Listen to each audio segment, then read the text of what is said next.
आणि आता यानंतर एक मोठी बातमी आहे। अंजली दमानिया यांनी आता धनंजय मुंडेंवर एक टीका केलेली आहे। धनंजय मुंडेंच्या हातात एक पिस्तूल असणार एक रील, एक व्हिडिओ त्यांनी ट्विट केलेला आहे। ताबडतोब बीडमधील सगळ्या शस्त्र परवान्यांवर चौकशी लावा अशी मागणी दमानिया यांनी केलेली आहे। तसंच गरज नसलेले सगळे परवाने रद्द करा असं देखील अंजली दमानिया म्हणतायत आणि त्यांच्या या ट्विट नंतर सध्या सगळीकडे चर्चांना उधाण आलेलं आहे।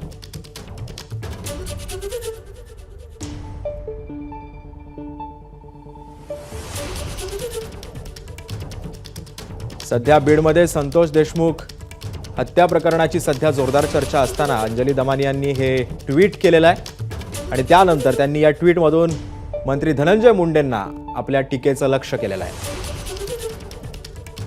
त्यांनी ट्विट करत धनंजय मुंडेंवर टीका देखील केलेली आहे। धनंजय मुंडेंच्या हातात पिस्तूल असलेले फोटो आणि रील्स त्यांनी आपल्या ट्विटर अकाउंटवरती शेअर केलेले आहे। ताबडतोब बीडमधील सर्व शस्त्र परवान्यांवर चौकशी लावा अशी देखील मागणी अंजली दमानिया यांनी केलेली आहे। तसंच गरज नसलेले सर्व परवाने हे रद्द करा असं देखील दमानिया म्हणतायत।